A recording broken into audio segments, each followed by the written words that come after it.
స్తోత్రం కలుగునుగాక. హల్లెలూయా, హల్లెలూయా.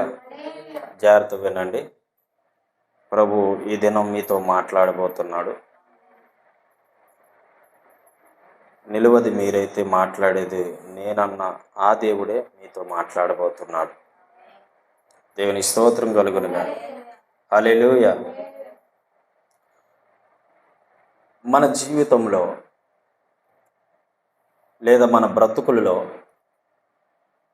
కొన్నిసార్లు నిర్ణయాలు తీసుకుంటూ ఉంటాం. కొన్నిసార్లు నిర్ణయాలు తీసుకుంటాం. ఏది మంచిదో ఏది చెడ్డదో గ్రహించి లేదా గ్రహింపకో నిర్ణయాలు తీసుకుంటూ ఉంటాం. కానీ ఎప్పుడు కూడా ఒకటి గమనించాలి, ఏదైనా నిర్ణయము తీసుకున్నప్పుడు అది ఎంతవరకు నాకు మేలు, అది నాకు ఎంతవరకు ఆశీర్వాదము, అది నాకు ఎంతవరకు మంచిది అనేటువంటి విషయాన్ని మనం జాగ్రత్తగా గుర్తుపెట్టుకొని నిర్ణయం తీసుకోవాలి. దేవునికి స్తోత్రం చెప్దామా? హల్లెలూయా, హల్లెలూయా. అంటే చాలామంది జీవితాల్లో ఏ విధంగా ఆలోచిస్తారంటే, ఒక వ్యక్తి మంచిగా చదువుకున్నాడు అనుకోండి, మంచిగా చదువులో ముందుకు వస్తూ ఉన్నాడు అనుకోండి, ఆ వ్యక్తి ఆలోచన ఎలాగుంటుంది అంటే, నేను ఒక గోల్ రీచ్ అవ్వాలి, నేను ఒక మంచి జాబ్ చేసుకోవాలి, నేను మంచిగా బ్రతకాలి, నేను మంచిగా ఒక స్థాయిలో ఉండాలి, నేను మంచిగా ఒక స్థాయిలో జీవించాలి అనే ఆలోచన చేస్తాడు. ఇంకో వ్యక్తి ఉన్నాడు, ఆయన చదువుకున్నాడే, వాడేమనుకుంటాడో తెలుసా? లోకములో నాకు ఇంగ్లీష్ వచ్చు, లోకములో నాకు మంచిగా మార్కులు వచ్చాయి, మంచిగా నేను పాస్ అయ్యాను, మంచిగా దేవుని నామాన్ని మహింపరుస్తున్నాను, అన్ని విషయాల్లో నేను ముందుకు రాణిస్తున్నాను, అలాగే లోకం కూడా నాకు కావాలి అని ఆలోచించే మరొక వ్యక్తి ఉన్నాడు. వీళ్ళిద్దరు నిర్ణయాల్లో ఏది సరైన నిర్ణయం? వీళ్ళిద్దరు నిర్ణయాలలో ఏది సరైన నిర్ణయం? జాగ్రత్తగా విన్నారో లేదో నాకు తెలియదు, కానీ దేవుడు చెప్తున్నాడు, ఈ ఇద్దరు వ్యక్తులు మీ ఎదుట పెట్టాడు. మొదటి వ్యక్తి ఏంటంటే, నేను చదువుకున్నాను, మంచిగా ముందుకు రాణిస్తున్నాను, చదువులో ముందుగా వెళ్తూ ఉన్నాను, చాలా మంచి లైఫ్ ఉంది, ముందుగా నా జాబ్ నేను చేసుకోవాలి, నా కుటుంబాన్ని నేను పోషించుకోవాలి, నా బిడ్డలను నేను చూసుకోవాలి, నా యొక్క తల్లిదండ్రులకు మంచి పేరు తేవాలని ఒక కుమారుడు ఆలోచిస్తున్నాడు. మరొక కుమారుడు ఎలాగ ఆలోచిస్తున్నాడు అంటే, నేను చదువుకున్నాను, నాకు జ్ఞానం ఉంది, అన్నిటిలోతో సహా అన్నీ నాకు కావాలి, ఈ లోకంలో ఉన్నాయన్నీ నాకు కావాలి. ఏంటి? లోకం అందచందాలు కావాలి, లోకంలో ఉన్నటువంటి పద్ధతులు కావాలి, లోకంలో ఉన్నటువంటి అన్నీ కావాలి, దేవుడు కూడా కావాలి. మరి ఏది కావాలి? ఏది మంచిది? ఏది మేలైన మాట? స్తోత్రం చెప్పండి. హల్లెలూయా. చూడండి, ఆ వ్యక్తి, నేను ఎవరికైనా యూత్కి చెప్తూ ఉంటాను, ఫస్ట్ ఆఫ్ ఆల్ మన కాళ్ళ మీద మనము నిలబడాలి. మన కాళ్ళ మీద మనం నిలబడడానికి ప్రయత్నం చేయాలి. ప్రయత్నం చేస్తూ చేస్తూ చేస్తూ ఒకటి దగ్గర ఈ విధంగా ఎప్పుడు ఉండకూడదు నీ జీవితం. ఒకటి దగ్గర ఈ విధంగా ఎప్పుడు నీ బ్రతుకు ఉండకూడదు. ఒకటి దగ్గర నువ్వు చేయి చాపే మాదిరిగా ఉండకూడదు. నువ్వెప్పుడు ఒక మాట అనుకోవాలి, నా దగ్గరే 10 మంది పని చేసే కెపాసిటీ నేను సంపాదించుకోవాలి, నా దగ్గరే 10 మంది వచ్చే కెపాసిటీ నేను సంపాదించుకోవాలి, నన్నే 10 మంది అడిగే కెపాసిటీ నేను సంపాదించుకోవాలి. ఈ నిర్ణయం చాలా మంచిది. దేవుని స్తోత్రం చెప్పండి. హల్లెలూయా.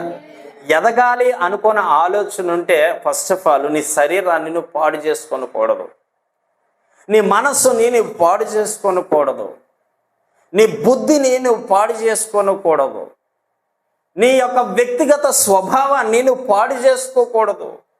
నువ్వు పైకి ఎదగాలి అని ఆలోచించిన వ్యక్తివైతే, నువ్వు తీసుకున్న నిర్ణయము సరైనదే అయితే నువ్వేమీ కూడా ఆలోచించవు. ఒకటి ఆలోచిస్తావు, నేను నా గురికి ఎలా చేరుకోవాలి, నా గమ్యానికి నేను ఎలా వెళ్ళాలి, నా గమ్యము, నా బాట, నా యొక్క మాట ఏ విధంగా ఉండాలి అని ఆలోచన చేస్తావు. అవగాహన ఉంటుంది. కానీ పాడైపోయే వ్యక్తుల్లో ఈ విధంగా ఉండదు. ఫలించాలి, అభివృద్ధి చెందాలి, ముందుకు వెళ్ళాలి అంటే వారు తీసుకునే నిర్ణయాలు కూడా ఎలా ఉంటాయంటే బలహీనంగా ఉంటాయి. పాడైపోయిన వాటిగా ఉంటాయి, పాడైపోయిన వాటిగా జీవిస్తూ ఉంటారు. ఎందుకంటే ఈ నిర్ణయాలు వారి జీవితాల్లోనే మేలుకరంగా ఉండదు. ఈ నిర్ణయాలు వారి జీవితంలో ఆశీర్వాదకరముగా ఉండదు. నీ నిర్ణయము సరైనదైతే నీ బ్రతుకేమవుతుంది? సరైనది అవుతుంది. దేవునికి స్తోత్రం కలుగునగా. హల్లెలూయా, హల్లెలూయా. ఒక జంట కోర్టుకి వెళ్ళిందట.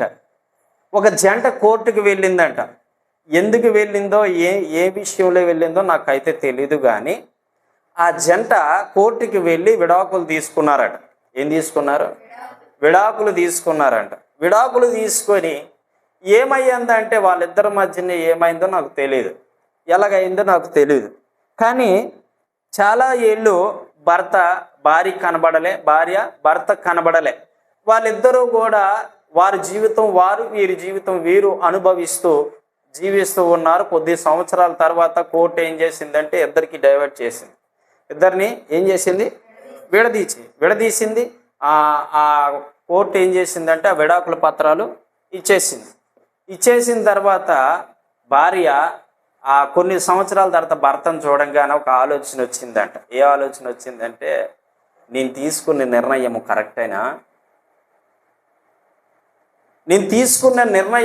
కరెక్టేనా? నేను ఎలా నా భర్తను వదిలిపెట్టి రావడం ఇది కరెక్టేనా? నేను నా భర్తని విడిచిపెట్టి రావడం ఇది కరెక్టేనా అని ఒక ఆలోచన, ఒక థాట్ తన మైండ్లోకి వచ్చింది. దేవుని స్తోత్రం చెప్పండి. హల్లెలూయా. అయ్యో, నా భర్త నేను వదిలిపెట్టి వచ్చాను, అది చాలా పాపము కదా. అయ్యో, నా భర్త నేను విడిచిపెట్టి వచ్చాను, అది చాలా పాపము కదా. ఏంది నేర్చుకున్నామయ్యా? తల్లిదండ్రులు ఏమి నేర్పారయ్యా? తల్లిదండ్రులు ఏం చెప్పారయ్యా నీకు అని తన మనస్సులో ఒకటే ఆవేదన, ఒకటే బాధ కలుగుతూ ఉంటే ఆ విడాకుల పత్రాలు గబగబా చేతిలో ఉన్న పత్రాలు ఈ విధంగా తీసుకొని ఇలా చింపేసి, నాకు విడాకుల కంటే నా భర్తే కావాలని చెప్పి వెళ్ళి హత్తుకుందట. దేవునికి స్తోత్రం కలుగునుగా. హల్లెలూయా. ఏంది మీకు ఏదో చెప్తున్నాను పట్టుకోదు అనుకుంటున్నారా? జరిగిన సత్యము. స్తోత్రం చెప్పండి. వెళ్ళి భర్తను హత్తుకుండేసరికి భర్త ఏమైపోయాడో తెలుసా? తన మనసు అంత రాయిగా ఉన్న మనస్సు ఏమైపోయిందంటే కరిగిపోయింది. స్తోత్రం చెప్పండి. హల్లెలూయా అంటే హల్లెలూయా అని చెప్తారా? ఇలా చెప్తారా? మరి అలా చెప్పండి.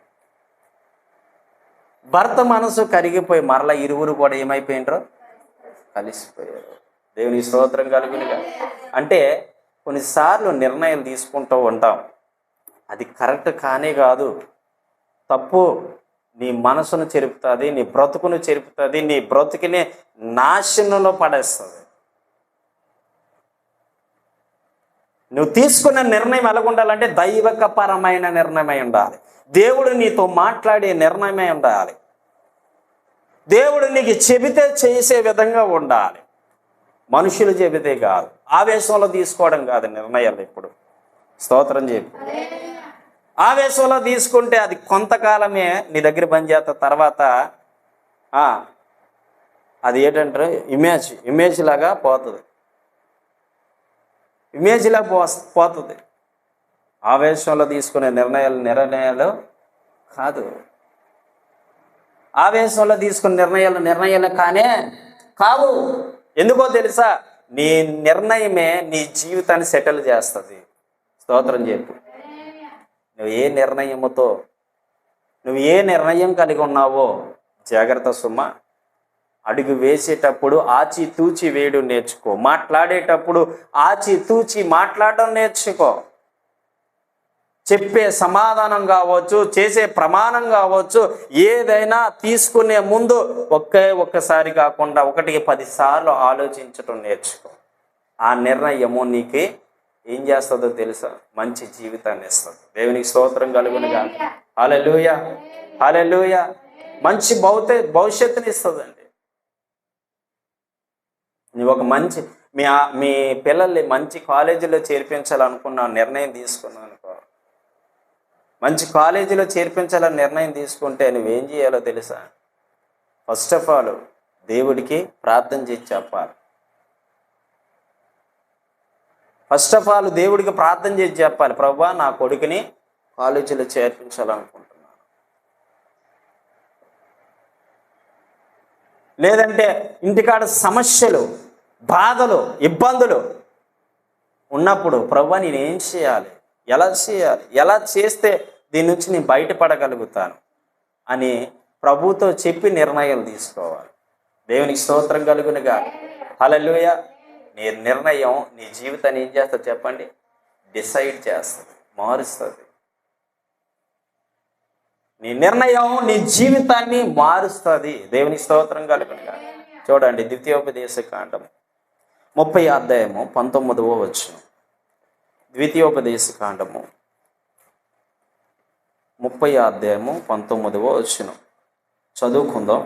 జాగ్రత్తగా నా మాటలు వినాలని ప్రభు పేరట తెలియజేస్తూ ఉన్నా. ద్వితీయోపదేశ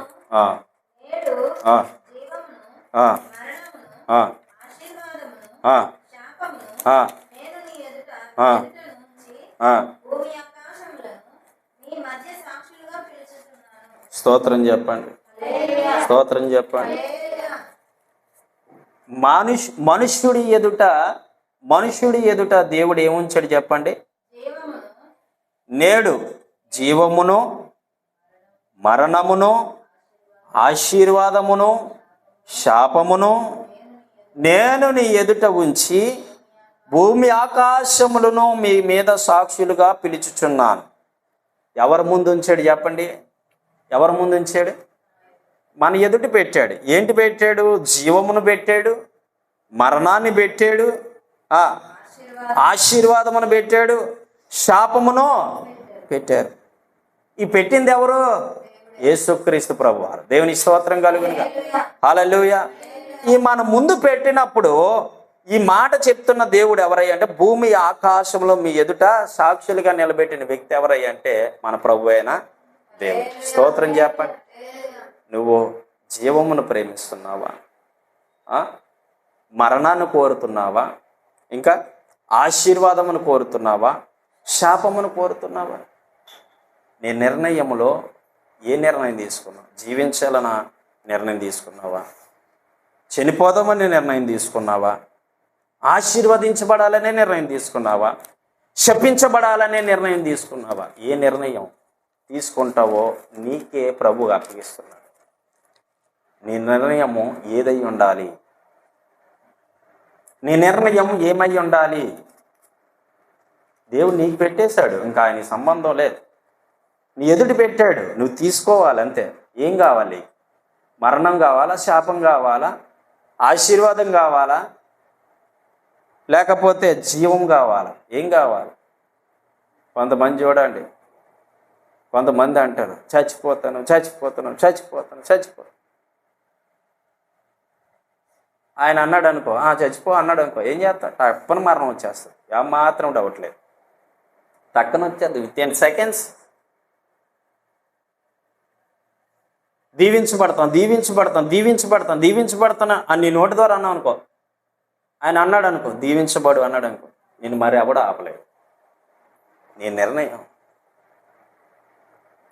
నా బ్రతుకు ఇంతే, నా జీవితం ఇంతే, నీ శపితకరమైన బ్రతుకు అనిపిస్తున్నా, నీ శాపంతో ఉన్నానంటే ఆయన అన్నాడు అనుకో, శపించబడతావు అంతే.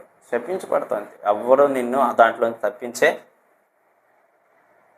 నీ మరణిస్తా, నేను చచ్చిపోతాను చనిపోయితే అన్నాడు అనుకో, చనిపోతావు అంతే.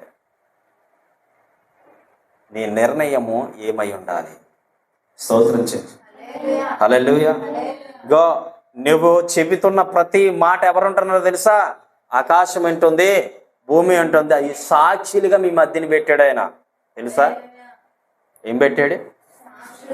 సాక్షులుగా పెట్టాడు. బాప్తిసం ఇచ్చిన వ్యక్తికి చెప్తూ ఉంటారు సేవకులు.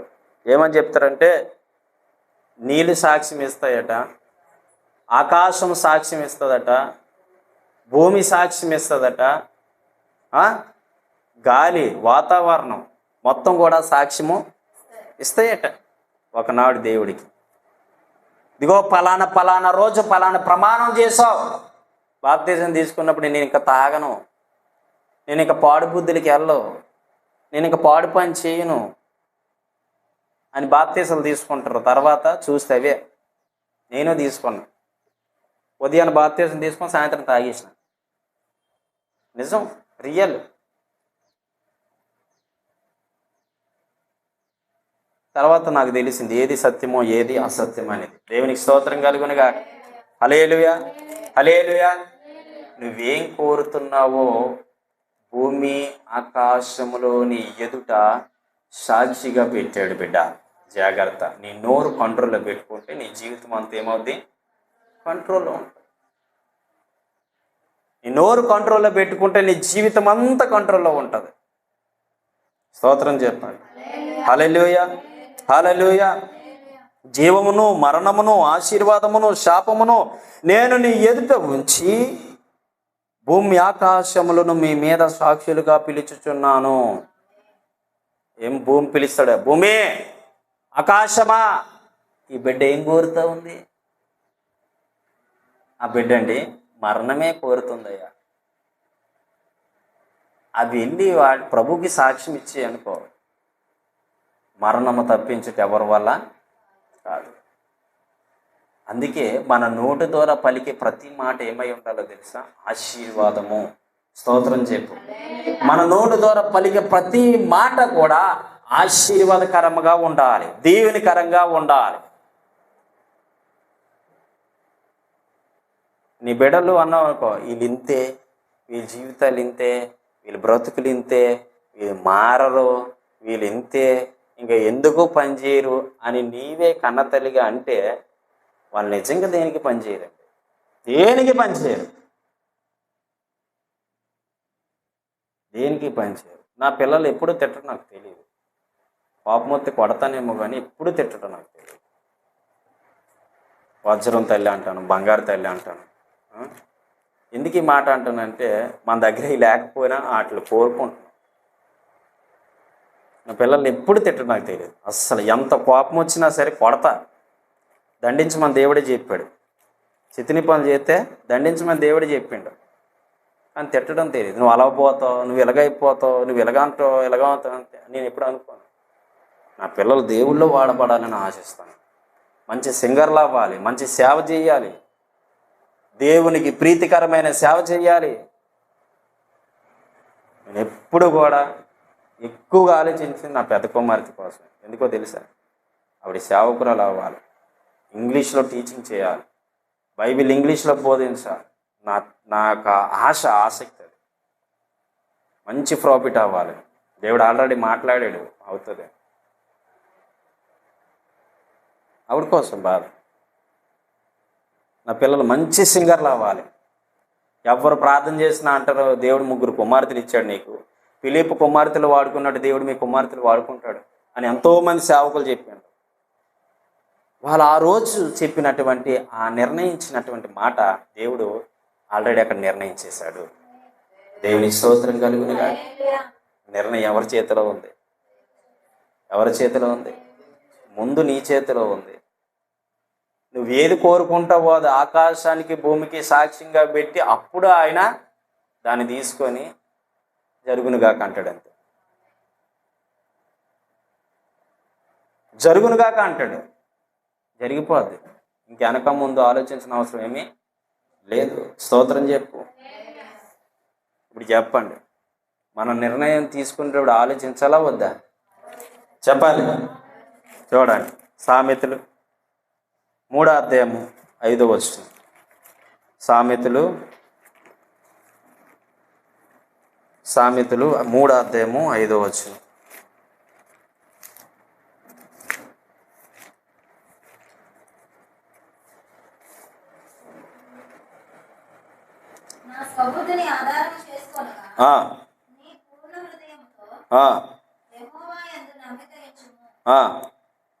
నీ ప్రవర్తన అంతటి యందు ఆయన అధికారమునకు ఒప్పుకొనుము.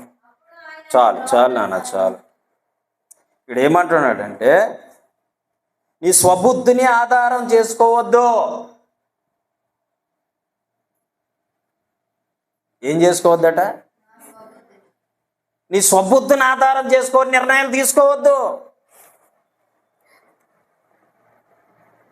నిర్ణయం అనేది నీ సొంత బుద్ధికి అప్పగించొద్దు. నేను చేసేది కరెక్టా కాదా 1-10 సార్లు ఏమైనా ఆలోచించాలి. ఎవరితో ఆలోచించాలంటే కింద రాయబడి ఉంది చూడండి, నీ పూర్ణ హృదయముతోనూ యెహోవా యందు నమ్మిక ఉంచి నిర్ణయం తీసుకో. ఎవరి యందు? దేవుని యందు నమ్మిక ఉంచి నిర్ణయం తీసుకో. నిర్ణయం తీసుకో. బత్తిలో ఒక బ్రదర్ ఉన్నారు. మీరు చెప్తారు నమ్ముతారు నమ్మరు. A to Z అయ్యగారు మీరు చెబితే నేను చేస్తాను అంటాడు ఆయన. మీరు చెబితే నేను చేస్తాను అంటే ఏం చెప్తావు? మా అబ్బాయికి చదువు అయిపోయింది.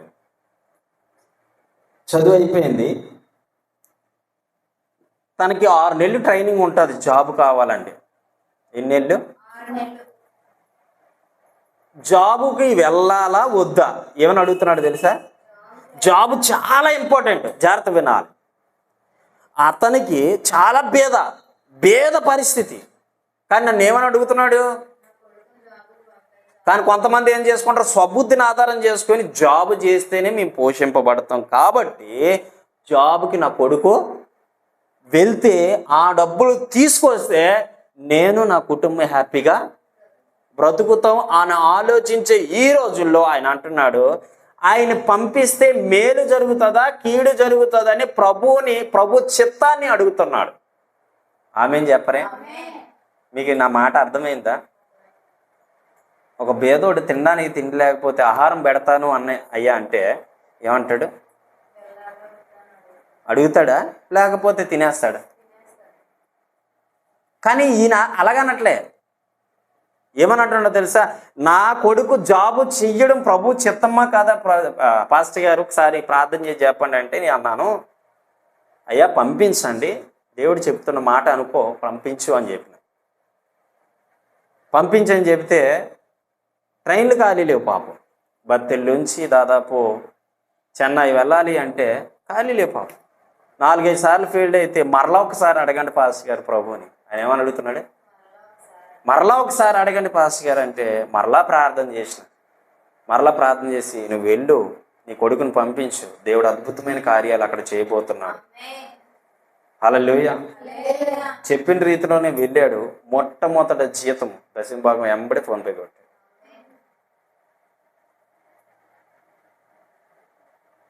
ఆమేన్ చెప్పరే? ఆయన చెప్పిన మొట్టమొదటి మాట, మీ మాట చొప్పున నేను ఏమంటాడ?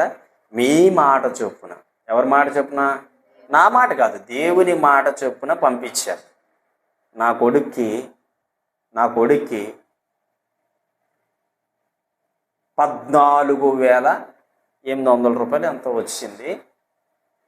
అందులో మీకు 10వ భాగం పంపించింది పాస్టర్ గారు.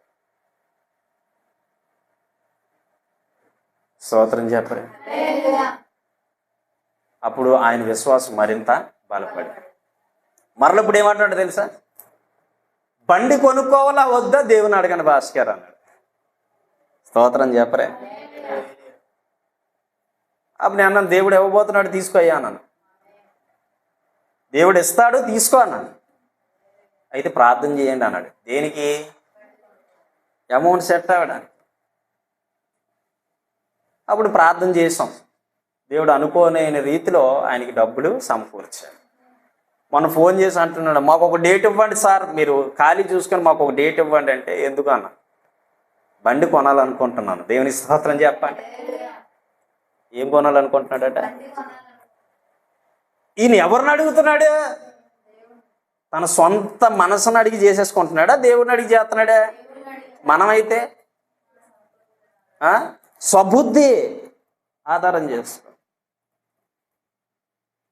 నేను అన్నాను, ఈ వారం అంతా ఖాళీ లేదు, నీ ఇష్టమైతే బండి కొనేసుకుంటే అలాగంటారండి. మీరు వచ్చి ఈ బండి నాకు ప్రార్థన చేసి ఇది ఆశీర్వాదకరంగా నీకు ఉంటుంది అంటేనే నేను తీసుకుంటా అంటాడు. మరి ఎంత విశ్వాసంతో ఆ కుమారుడు నింపబడ్డాడో చూడండి. స్తోత్రం చెప్పరే? ఏమంటున్నాడు?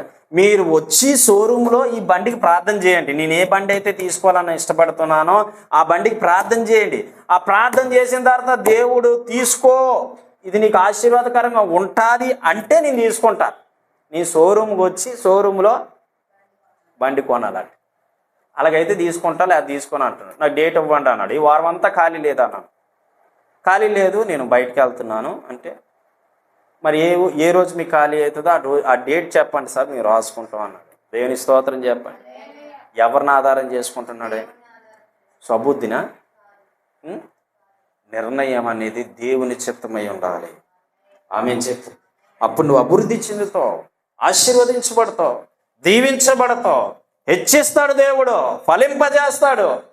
నిర్ణయం అనేది దేవుని చిత్తము, దేవుని ఆధీనములై ఉన్నది. దేవునికి మహిమ కలుగునుగా. అది అయిపోయింది. అది అయిపోతే నేను ఆ రోజు వాళ్ళ ఇంటికి వెళ్ళి ప్రార్థన చేశాను. అయ్యగారు, మీ లైవ్ చూడాలంటే నాకు సెలవు లేదయ్యా. సెలవు లేదంటే దేవుడు ఇస్తాడులే, ప్రార్థన చేసుకో, దేవుడు ఇస్తాడు. అన్నీ అనుకునే రీతిలో జరిగిపోతే దేవుడు ఎందుకు? ప్రార్థన చేయి, దేవుడి ద్వారాలు తెరుస్తాడంటే. పాపం చాలా రోజులు కష్టపడ్డాడు. చాలా రోజులు కష్టపడి అనుకోకుండా సెల్లో షాప్కి వెళ్ళాడట. అనుకోకుండా సెల్ షాప్కి వెళ్తే ఆయన అనుకున్న ఫోను తీసుకున్నాడట. తీసుకొని దాని ఫ్యూచర్ చేసి చెప్తాడు కదా వాడు, ఎవడు సెల్ షాప్ ఆయన చెప్తారు కదా, అవి చెప్తాను, ఫోన్ ఓపెన్ చేయండి అంటే, మా పాస్టర్ గారికి ఫోన్ అవ్వలేదండి, నేను ఇది ఓపెన్ చేయాలంటే ఆయన ప్రార్థన చేయాలి. మీకు అర్థమవుతుంది నా మాట? తనలో దేవుని ఆత్మ ఎంత ప్రేరేపిస్తుందో చూడండి. ఆమేన్. తనలో దేవుని ఆత్మ ఎంత ప్రేరేపిస్తుందో. మా పాస్టర్ గారికి ఫోన్ అవ్వలేదండి, ఫోన్ అయినప్పుడు మీ సెలవు పొత్తను అనేసాడట. 2-3 చుట్లు ఫోన్ చేస్తే 3సారి నాకు రింగ్ వచ్చింది. ఫోన్ చేశాడు, వెంబడి ఫోటో పంపించి పాస్టర్ గారు ప్రార్థన చేయండి అన్నాడు. దేనికోసం అన్నాను. సెల్ ఫోన్ తీసుకున్నామండి, ప్రార్థన చేయండి అంటే ఎంత అంటే చెప్పాడు. ఆ సెల్ కొరకై ప్రార్థన చేసాం. ప్రభు మన్నికి వచ్చుటకు సహాయం చేయండి, అనేకమైనటువంటి వస్తువులు మీరు వారికి దయచేయండి అని చెప్పి ప్రార్థన చేసి ఆమె నాన్న అప్పుడు వెంటనే ఆ ఫోన్ సంతోషంగా తీసుకొని ఇంటికి వెళ్ళు. దేవుని స్తోత్రం చెప్పండి. అంటే ఇక్కడ ఆయన ఎవరి మీద ఆధారపడుతున్నాడు? మరి నీవు నేనైతే మన కుటుంబస్తుల మీద, లేదా మన రక్త సంబంధుల మీద, మనకు పనికొచ్చేవారు 10 రూపాయలు ఇస్తారంటే వారి మీద నీ మనసు నుంచితో తప్ప ఏ రోజైనా దేవుడికి చెప్పావా ఈ మాట? ఏ రోజైనా దేవుడి మీద ఆధారపడ్డావా? నీ నిర్ణయాలు ఎలాగున్నాయంటే నీ సొంత నిర్ణయాలు, నీ సొంత నిర్ణయాలు తీసుకుంటే నీకు ఎక్కడేసిన గొంగలు అక్కడే ఉన్నట్టు, నువ్వు ఎక్కడైతే ఉంటావు అక్కడే ఉంటావు, ఇంచి కూడా అభివృద్ధి చెందలేవు. అదే దైవిక పరమైన నిర్ణయం చొప్పున నువ్వు చెయ్యు, అద్భుతాలు ఏంటో చూస్తావు. దేవునికి స్తోత్రం కలుగునుగా. హల్లెలూయా. అక్కడ 3వ అధ్యాయము 5వ వచనంలో రాయబడి ఉంది, నీ పూర్ణ హృదయముతో యెహోవా యందు నమ్మిక ఉంచు. మరలదే కాదు, నీ ప్రవర్తన అంతటి యందు ఆయన అధికారం అనుకో. ఇక్కడ ఈ మాటకు అర్థమేంటో తెలుసండి, జాగ్రత్తగా. నీ ప్రవర్తన ఎలాగుందో ఆయన అధికారానికి నువ్వు ఒప్పుకోవాలి. ఆయన ఏది చెబితే అది చెయ్యడం నేర్చుకోవాలి. ఆయన ఏది చెబితే అది వినడం నేర్చుకోవాలి. అంతే తప్ప నీ సొంత నిర్ణయాలు వద్దేడ, నీ సొంత బుద్ధి ఆలోచన వద్దేగడ. ఏం చేయాలనుకున్నా ప్రభుతో చెప్పు. ఫస్ట్ ఆఫ్ ఆల్ ఆమెను చెప్పండి. నువ్వేది చేయాలనుకున్నా ప్రభుతో చెప్పు, తప్పక దేవుడు ఆశీర్వదిస్తాడు. దేవునికి స్తోత్రం కలుగును. ఒక ఆయన ఉద్యోగానికి పేపర్ సబ్మిట్ చేయడానికి పోయిండట. కాకినాడ ప్రాంతానికి పోయిండు. ఆ వ్యక్తి డైలీకి నాకు ఫోన్ చేస్తాడు. అయితే డిగ్రీలు పుచ్చుకుంటాడు అన్నమాట. వాళ్ళ దగ్గర ఈయన డిగ్రీలు పుచ్చుకోవాలి. వెళ్ళాడు. వెళ్ళిన తర్వాత చూశారట. చూసిన తర్వాత ఇది ఎందుకు పనికి వస్తుంది, వెళ్ళిపో అని ఇసిరేశారట. నీ డిగ్రీ ఎందుకు పని చేయదు, పో అన్నాడట. అన్న తర్వాత నాతో ప్రార్థన చేయించుకోలే. అంటే నేను చేయలేదు, దేవుడు మన పక్షాన నుండి కార్యం చేస్తాడు. దేవుడు మనతో ఎంత దేవుని సన్నిధి కలిగి ఉన్నామో మీకు అర్థమయ్యే మాటలు చెప్తున్నా. అది అందరికీ అర్థం కాదు. దేవుని సన్నిధి అంటే ఏదో అనుకుంటారు, అది అందరికీ అర్థం కాదు. ఆత్మీయులకి మాత్రమే అర్థమవుతుంది దేవుని సన్నిధి ఉందో లేదని. అయితే ఆ వ్యక్తి వెళ్ళాడు, బయటికి విసిరేస్తాడు ఫైలు. అప్పుడు తిన్నగా వచ్చి ఒక చెట్టు కింద నిలబడి నాకు ఫోన్ చేశాడు. ఏం బ్రదర్ ఇప్పుడు చేశారంటే, నేను పేపర్ సబ్మిట్ చేయడానికి వెళ్ళాను సార్, కానీ ఇవి నాకే తీసుకోలేదు సార్, మరలా నేను లోపలికి వెళ్తాను ప్రార్థన చేయండి అన్నాడు. ఏం చేస్తాడట? మరలా నేను లోపలికి వెళ్తాను ప్రార్థన చేయండి అంటే, ప్రభు ఆ బిడ్డని దర్శించండి, ఏ అధికారి అయితే తన ముందు పెట్టారో అధికారి మనసు మార్చి తన సైన్ చేయడానికి సహాయం చేయండి అని చెప్పి ప్రార్థన చేసి పంపించాను. మరలా వెళ్ళాడట, ఫైల్ తీసుకుని చూసి సంతకం పెట్టి ఇచ్చేసాడు. స్తోత్రం చెప్పరే, హల్లెలూయా. అక్కడ నుంచి వచ్చి 2 రోజులు అయిన తర్వాత మరలా నాకు ఫోన్ చేశాడు. నిన్న చేసాడు. ఫైల్ అయితే ఇచ్చాం కానీ అది సరిగా లేదని మరలా ఫోన్ వచ్చింది సార్, నాకు భయం వేస్తుంది, ప్రార్థన చేయరా అన్నాడు. మరలా రన్నింగ్లో ఉన్నాను కానీ ప్రార్థన చేసిన. ప్రార్థన చేస్తే ఒక 2 గంటలు పోయిన తర్వాత మళ్ళీ ఫోన్ చేసి అంటున్నాడు, మీరు ప్రార్థన చేసిన తర్వాత ఇంక మీరు ఏది సబ్మిట్ చేయక్కర్లేదులేండి, ఇది సక్సెస్ అయింది అని చెప్పాడు. చూడండి, దేవుని ఆత్మ ఒక మనిషి కోరుకుంటే, నేను చెప్పాను ఎవ్వరి మీద ఆధారపడకో. 10 సంవత్సరాలు అండి ఆ డిగ్రీలు పట్టుకొని 10 సంవత్సరాలు ఆ డిగ్రీలు పట్టుకొని తిరుగుతూ ఉన్నాడంటే, ఎవరు సైన్ చేస్తారా ఎప్పుడు చేస్తారని 10 సంవత్సరాల నుంచి వెయిటింగ్. ఎవ్వరు కూడా దాన్ని సైన్ చేయట్లే. ఆయన వస్తాడు మన మందిరానికి వచ్చి ఇక బలమైన సాక్ష్యం చెప్తాడు, మీ కళ్ళు ఆశ్చర్యపోతారు చూద్దరు. కానీ వస్తాడు, తిరుపతిలో ఉన్నాడు ఆయన. అయితే అప్పుడు 10 సంవత్సరాల నుంచి అవ్వలేంది మీ ప్రార్థన ద్వారా అవుతుంది. దేవునికి స్తోత్రం కలుగునుగా. మందగా ఐఎమ్ జీరో, నా ప్రభువు మాత్రమే, ఆయన మాత్రం చేయగలడు. ఇలాంటి మనం చేయడం మన చేత కాదు, ఓత కాదు. ప్రార్థన విన్నావయ్యా, విజయమిచ్చావయ్యా, ప్రార్థన విన్నావయ్యా, విజయమిచ్చి. ఈ ప్రార్థన ద్వారా వచ్చిన పాటలు అద్భుతంగా ఉంటాయి. ప్రార్థన వలనే పైనము, ప్రార్థనే ప్రాకారము, ప్రార్థనే ప్రాధాన్యము, ప్రార్థన లేనిది పరాజయం. ఈ ప్రార్థన ద్వారా వచ్చిన పాటలు. ప్రార్థన శక్తి నాకు కావాలయ్యా, నీ పరలోక అభిషేకం కావాలయ్యా. చూడండి, ఈ ప్రార్థనతో స్టార్ట్ అయిన పాటలు భలే ఉంటాయి, విచిత్రంగా ఉంటాయి. కానీ జీవితంలో ఉన్న కొన్ని మార్గాలు ఆ పాటలు నేర్పిస్తూ ఉంటాయి. దేవుని స్తోత్రం కలిగి ప్రార్థనతోనే దేనైనా సాధ్యంపరచగలుగుతాం. ఆయన అధికారాన్ని ఒప్పుకో. కింద మాట ఏం చెప్తుంది? సమస్తము ఆయన దగ్గర ఉన్నాం అనుకో, ఫోన్ చేస్తాం, పాస్టర్ గారు ఏం చేయాలి, పాస్టర్ గారు ఎలా చేయాలి, పాస్టర్ గారు ఏం చేయాలి, పాస్టర్ గారు ఎలా చేయాలి. ప్రతిదీ కూడా నీ సేవకుడితో నేను చెప్పుకోగలుగుతావు, లేకపోతే చెప్పుకోలేవు. ఆ యొక్క ఆలోచన నీకు ఉండాలి. అప్పుడు నీ సొంత నిర్ణయాలు ఉండదు, ఇక దేవుని ఆధీనంలోకి వెళ్ళిపోతావు నీవు. స్తోత్రం చెప్పు. మరొక మాట చూద్దాం. 14వ అధ్యాయం సామెతలు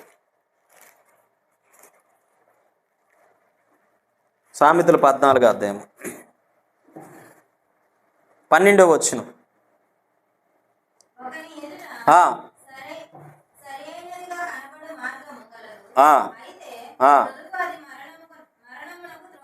చూడండి ఇక్కడ ఈ మాట. కొంతమంది నిర్ణయాలు కలిగి ఉంటాయంటే, నీ చేసేది కరెక్టే, నీ చెప్పే మాట వాస్తవమే, నేను చేసేదే కరెక్ట్, మరి ఎవరు చేసేది కరెక్ట్ కానే కాదు అని అనుకోని బ్రతుకుతూ ఉంటారు భ్రమలో. ఏం చేస్తారో భ్రమలో బ్రతుకుతూ ఉంటారు. జాగ్రత్త వినాలి. భ్రమలో బ్రతుకుతూ ఉంటారు. నేను చేసేది కరెక్టే అనుకుంటారు, వాళ్ళు చేసేది ఏమాత్రం కరెక్ట్ ఉండదు. ఇప్పుడు సామెతలు 12 ఏమని మాట ఉంది, ఒకని ఎదుట సరి అయినదిగా కనబడు మార్గము కలదు, అయితే తుదుకు అది మరణముకు త్రోవ తీయును. పేకాట ఆడినోడు అనుకుంటాడు, వాడు ఏమనుకుంటాడు తెలుసా, మా ఫ్యామిలీని ఒక గొప్ప స్థానంలో ఉంచాలి, మా ఫ్యామిలీని గొప్ప స్థాయిలో ఉంచాలి, కాబట్టి ఒక రాత్రి అంతా పేకటాడి మానేస్తాను. ఈ నిర్ణయం ఎలాగుంటా చెప్పండి. ఒక రోజంతా పేకటాడి ఆ రోజంతా తెచ్చిన డబ్బులు ఇంకా ఆ రోజు నుంచి ఒక్కో రోజులో లక్షలు వస్తాయి, లక్షలు వచ్చినవి ఉన్నాయి, కోట్లు వచ్చినవి ఉన్నాయి, అవునా కాదా? ఒక రోజు ఆడేసి ఇంకా మానేస్తాను అనుకొని ఎంతోమంది దానికి బానిసత్వంగా మారిపోలేదా? వాడి నిర్ణయం వాడిని ఏం చేసేసింది? నాశనం చేసేసింది. ఒక తాగుబోతాడు అనుకుంటాడు, ఈరోజు ఫుల్గా తాగేసి రేపు నుంచి మానేద్దాం అనుకుంటాడు. ఈ తాగిన తిరగాలంటే ఇంకొంత తాగాలిగా, నెక్స్ట్ రోజు ఇంకొంచెం తాగాలి కదా ఎరగాలంటే, లేదా బుర్ర పట్టేసి తుత్తు ఎవడో కొట్టేసినట్టు ఉంటుంది అడిగి. మళ్ళా రెండో రోజు ఏం చేస్తాడు యథావిధిగా? మళ్ళీ మూతేడతాడు, మళ్ళీ అంటాడు మరలా రేపు మానేస్తానులే. ఒక వ్యభిచారం అనుకుంటాడు, ఏమని అనుకుంటాడో తెలుసా? ఈరోజు నా లైఫ్ అంతా ఎంజాయ్ చేసి రేపు నుంచి మానేద్దాం, ఇదే చివరి రోజు, ఇదే ఆఖరి రోజు అనుకొని ఏమనుకుంటాడో తెలుసా? ఆ రోజు అంతా ఆవిడతో గడుపుతాడు. ఆ తర్వాత ఉదయాన్ని మానేస్తాడంటే సేమ్ మరలా ఏమవుతుంటుంది? టర్నింగ్ అవుతూ ఉంటుంది. ఏయ్ విను, మరలా ఏమవుతుంది? అదే విధిగా రొటీను. ఆ డైలాగు రొటీనే, వాడు చేసే పని కూడా రొటీనే.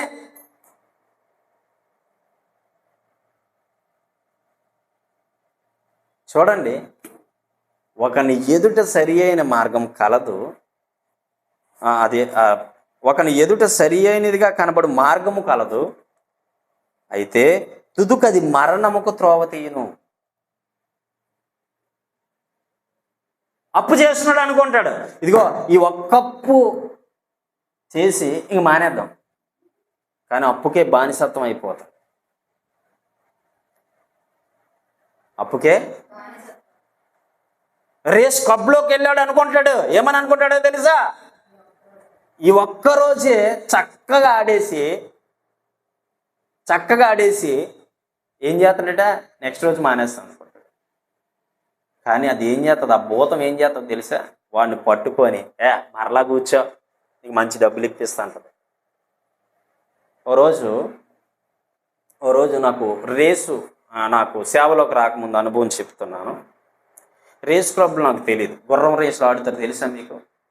గుర్రం రేసులు, గుర్రాలు పరిగెడితే దాని మీద బెట్టింగ్ కలుపుతారు. సేవలోకి రాకముందు ఒక 10 సంవత్సరాల క్రితం, 10, 12, 16 సంవత్సరాల క్రితం జరిగిన విషయం చెప్తాను. మా మామయ్య వెళ్ళాడు, వాడితో నేను వెళ్ళాను విజయవాడలో. ఆ రేస్ క్లబ్లో అందరూ పార్టిసిపేట్ చేస్తున్నారు. నేనేం చేసినానంటే సరదాగా ఒక 10 రూపాయల టికెట్ తీసి ఒక గుర్రం మీద వేసిన. ఏం చేసిన? 10 రూపాయల టికెట్ తీసి గుర్రం మీద వేసిన, నాకు నచ్చిన నెంబర్ మీద వేసిన. అదేం చేసిందంటే అందరిని ఓడించి వచ్చేసింది. అర్థమవుతుంది మీకు? నేను వేసేది 10 రూపాయలు వేస్తే నాకు తిరిగి రిపీట్ ఎంత వచ్చింది తెలుసా? 50 రూపాయలు వచ్చింది. స్తోత్రం చెప్పరా? అంటే ఎన్ని ఇంతలు వచ్చింది? 4 ఇంతలు వచ్చింది. ఇదేదో బాగుంది అనిపించింది. మరలా నేనేం చేశాను? మరొక గుర్రం మీద 50 రూపాయలు బెట్టగట్టిన, మరొక 50 రూపాయలు బెట్టగట్టిన. అంటే 50 రూపాయలు వచ్చిందిగా. నా ఆశ ఎలాగుందో చెప్పండి? 50 రూపాయలతో సరిపెట్టుకుని సరిపోదుగా. మరలా 50 రూపాయలు పట్టుకెళ్ళి ఇంకో గుర్రం మీద వేసిన. అదేం చేసింది? మరొక 4 ఇంతలు తీసుకొచ్చింది. ఇప్పుడు ఎంత అయింది నా దగ్గర డబ్బులు? 250 రూపాయలు. అక్కడితో ఆగుతానా? అందులో ఒక 100 తీసి మరొక గుర్రం మీద వేసిన. ఇలాగా ఏం చేసిన అంటే ఉదయం సాయంత్రం వరకు ఆడుతూనే ఉన్నా. అసలు నేను ఎక్స్పెక్ట్ చేయలే. నీ వెళ్తాను అనుకోలే, కానీ అక్కడికి వెళ్ళాక దాని ఆకర్షణ ఎలాగుంటుందో తెలుసా? దాని ఆకర్షణ ఎలాగుంటుందో తెలుసా? మనిషిని బయటికి పంపించదు, ఉక్కిరి బిక్కిరి చేయదు. అందులో ఉన్నంత వరకు ప్రపంచంలో ఏదో అనుభూతిని అనుభవిస్తున్నాం అనే రేంజ్లో తీసుకెళ్తుంది అది. అదంతా పాపం అనే మార్గం అని ఎవరికి. ఇలాంటి బంధకాలు కొన్ని లక్షల మంది ఉన్నారు.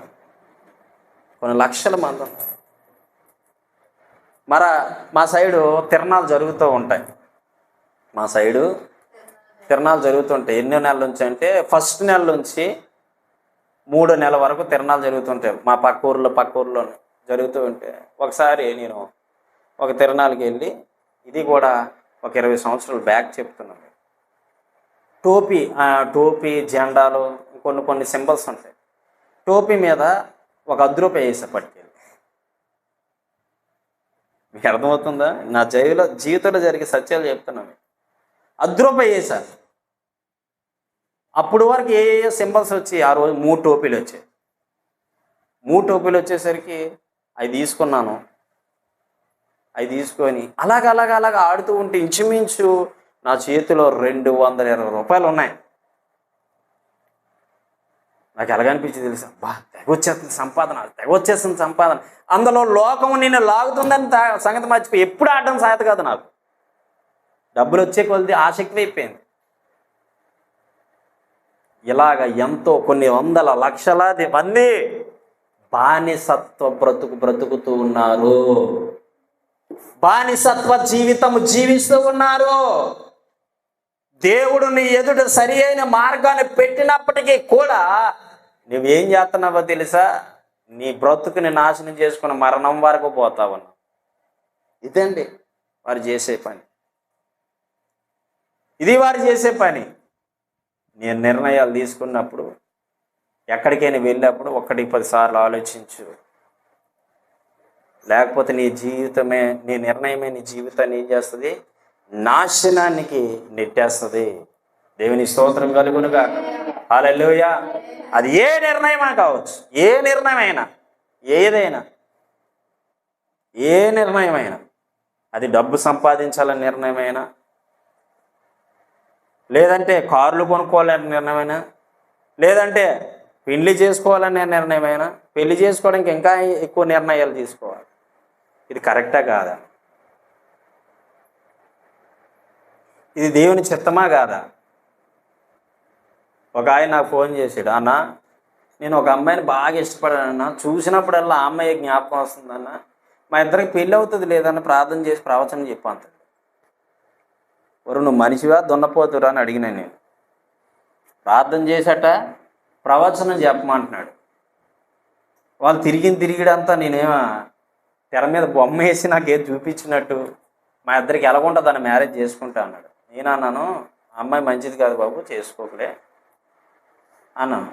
ఏదో అనేసాను మామూలుగా, అనేసి ప్రార్థన చేసి ఆమెను అనేసి పెట్టేశాను.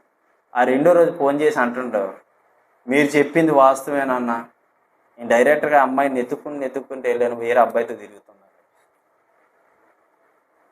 చూడండి, దేవుని నిర్ణయాలకు నువ్వు చోటిస్తే దేవుడు ఖచ్చితంగా నీకు ఆశీర్వాదకరమైన మార్గమే చూపిస్తాడు. దేవునికి స్తోత్రం కలుగునుగా.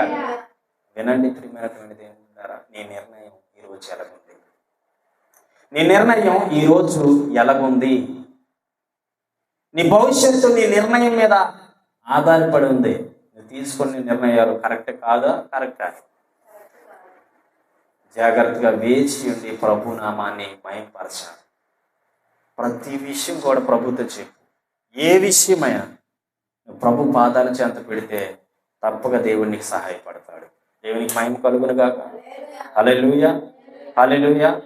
విన్నారు కదా బిడ్డలారా, నీ నిర్ణయం నీ జీవితాన్ని ఏం చేస్తుంది? మారుస్తుంది. జాగ్రత్త, తెలుసుకో, చక్కగా నాడు, ప్రభువులు ఎదుగు, ప్రభువులు ఫలించు, ప్రభువులు అభివృద్ధి చెందు, ఆశీర్వదించబడు. దేవుడు మిమ్మల్ని మీ కుటుంబాలు దీవించునుగాక. ఈ దేవుడి యొక్క వాక్యాన్ని దీవించునుగాక. విన్న ప్రతి ఒక్కరికి ఆశీర్వాదాలు కలుగు చేయనుగాక. ప్రార్థన చేసుకుందాం. కళ్ళు మూసుకున్నాడు.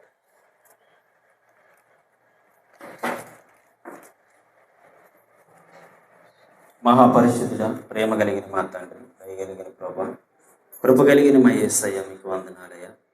ఇంతవరకు నీ బిడ్డలతో మీరు మాట్లాడి ఉన్నారు. గొప్ప దేవ, మీకు స్తోత్రం. నా రాజ్య, మీకు వందనాలయ్యా. ఇదిగో తండ్రి, మా నిర్ణయాలు తీసుకునేటప్పుడు 1కి 10 సార్లు ఆలోచించమని. నీ నిర్ణయమే నీ జీవితాన్ని డిసైడ్ చేస్తున్నాను. నీ నిర్ణయమే నీ జీవితాన్ని బాగు చేస్తున్నాను. నీ నిర్ణయమే నీ జీవితాన్ని మంచిదిగా చేస్తున్నాను. నిర్ణయం తీసుకున్నప్పుడు జాగ్రత్తగా ఉండమని మాట్లాడే ప్రభా, గొప్ప దేవా, అయ్యా, నీ వైపు చూస్తూ నీ పాదాల చెంత గడిపి నేను ఇది చేయాలా చేయకూడదు, ఈ విధంగా ఉండాలా ఉండకూడదా, ఈ విధంగా జీవించాలా జీవించకూడదా, ఈ విధంగా బ్రతకాలా బ్రతకూడదా, ఈ విధంగా నడవాలా నడవకూడదా అని 1కి 10 సార్లు ఆలోచించుకొని ప్రభా, నీ ఎదుట సాగిలిపడి మోకరించి ప్రార్థన చేసే అనుభవం మాకు అనుగ్రహించండి. నీ కృపచేత బలపరచండి. వాక్యం ఉన్న ప్రతి ఒక్కరి జీవితంలో నూతనమైన మేలులు చేయమని, నూతనమైన కార్యాలు చేయమని, నిర్ణయాల్లో తప్పు నిర్ణయాలు తీసివేసి పవిత్రమైన మనసుతో నిర్ణయం తీసుకునే దయచేసి నీ కృప, మీ సన్నిధి, మీ ఆత్మ అభిషేకం మాతో ఉంచి నడిపించి కార్యాలు జరిగించి మహిమను ఉందమని ఆశీర్వదించి దీవించి పంపించి మహిమ పొందమని యేసు క్రీస్తు వారి నామం పేరట ఈ ప్రార్థన వేడుకుని శుభనామము తండ్రి. ఆమేన్. ఆమేన్. లైవ్